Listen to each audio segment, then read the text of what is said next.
देखिए किस तरीके से यहाँ पर सन्नाटा पसरा हुआ है और कोई भी नेता यहाँ पर मौजूद नहीं है। हम इस बात की का प्रतिक्रिया लेना चाह रहे थे कि आखिरकार जिस तरीके से राहुल गांधी ने एक बड़ा कैंपेन किया, अब इंडिया गठबंधन का क्या होगा, क्योंकि इंडिया गठबंधन की शुरुआत इसी दफ्तर से हुई थी। इसी दफ्तर के जो नेता हैं नीतीश कुमार, उन्होंने इंडिया अलायंस बनाया, इंडिया गठबंधन बनाया। 2 अक्टूबर को जब बिहार के जाति जनगणना का रिपोर्ट जारी किया गया, फिर बिहार के शीतकालीन सत्र विधानसभा का जो हुआ उसमें आर्थिक सर्वे को जारी किया गया, तो राहुल गांधी हर मंच से इस बात का दावा करते हुए दिखे कि जाति जनगणना हम उन राज्यों में करा देंगे जहां पर हमारी सरकार बनेगी। जनता ने नकार दिया है, जनता ने बुरी तरह नकारा है। और देखिए देश के 4 राज्यों के चुनाव परिणाम घोषित हो चुके हैं। लगभग बीजेपी 3 स्टेट्स में जीत चुकी है, लगभग क्या 2/3 बहुमत से मध्य प्रदेश में जीत रही है। राजस्थान में भी एक बड़ी जीत की तरफ बीजेपी आगे बढ़ रही है।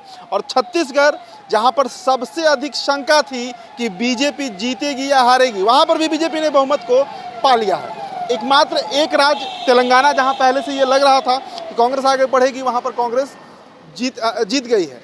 आपको जरा सा हम जनता दल यूनाइटेड के कार्यालय का ये तस्वीर दिखा रहे हैं, दृश्य दिखा रहे हैं, जरा दिखाइए शुभम। देखिए किस तरीके से यहाँ पर सन्नाटा पसरा हुआ है और कोई भी नेता यहाँ पर मौजूद नहीं है। हम इस बात की का प्रतिक्रिया लेना चाह रहे थे कि आखिरकार जिस तरीके से राहुल गांधी ने एक बड़ा कैंपेन किया, लगातार देश की यात्रा भी की, हजारों किलोमीटर का यात्रा, उसके बाद इन 4 राज्यों में काफ़ी पसीना बहाया गया, लेकिन बावजूद इसके परिणाम उस तरीके के नहीं हुए जिस तरीके के परिणाम का उम्मीद किया जा रहा था। बीजेपी ने फिर बढ़त लिया, नरेंद्र मोदी का जादू फिर चला और इसका परिणाम ये हुआ कि देश के 4 राज्यों में, 5 राज्यों में हालांकि चुनाव हुए हैं, मिजोरम का रिजल्ट कल आना है, बावजूद इसके 4 राज्य का जो परिणाम आए हैं उसमें साफ तरीके से बीजेपी जो है वो लीड ली है, बड़ी लीड ली है।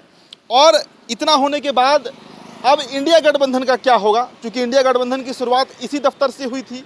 इसी दफ्तर के जो नेता हैं नीतीश कुमार, उन्होंने इंडिया अलायंस बनाया, इंडिया गठबंधन बनाया, एक बड़ी बैठक की गई और उसके बाद 3 बैठकें हुई। 6 तारीख को फिर बैठक होने जा रही है। लेकिन कार्यालय ये तस्वीर जो आप देख रहे हैं, साफ संकेत है कहीं ना कहीं जो एक राजनीतिक डिमोटिवेशन होता है पार्टियों में, खासकर चुनाव हारने के बाद।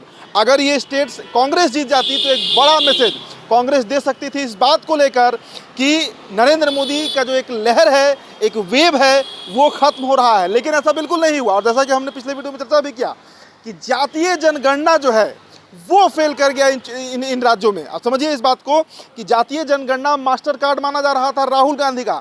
2 अक्टूबर को जब बिहार के जाति जनगणना का रिपोर्ट जारी किया गया, फिर बिहार के शीतकालीन सत्र विधानसभा का जो हुआ उसमें आर्थिक सर्वे को जारी किया गया, तो राहुल गांधी हर मंच से इस बात का दावा करते हुए दिखे कि जाति जनगणना हम उन राज्यों में करा देंगे जहां पर हमारी सरकार बनेगी। जनता ने नकार दिया है, जनता ने बुरी तरह नकारा है और जनता जाति जनगणना के पक्ष में नहीं है। कई तरह के मसले हैं जो बिहार की राजनीति को अब खलबली मचाएंगे। निखिल मंडल का वो पोस्ट भी आ गया जदयू की तरफ से कि नीतीश कुमार का नेतृत्व है इस देश की जनता मानेगी, राहुल गांधी के नेतृत्व पर भरोसा नहीं है। ये बड़ा मैसेज जदयू दे भी रही है और पूरी तरीके से जनता दल यूनाइटेड हो या फिर राष्ट्रीय जनता दल हो, सन्नाटा दफ्तरों में पसरा हुआ है।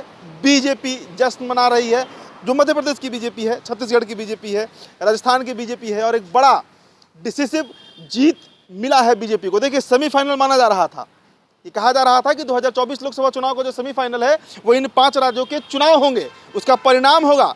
और बीजेपी ने क्लीन स्वीप कर दिया है। बीजेपी ने बड़ी जीत नरेंद्र मोदी के नेतृत्व में बीजेपी को मिली है और उसका परिणाम है कि जो छोटी पार्टियां हैं, क्षेत्रीय पार्टियां हैं, उनमें अब खलबली जरूर मचने जा रही है। फिलहाल इस रिपोर्ट में इतना ही। मेरा नाम उदित तारन है। द बिहार टॉप वीडियो आप देख रहे थे। बहुत बहुत शुक्रिया।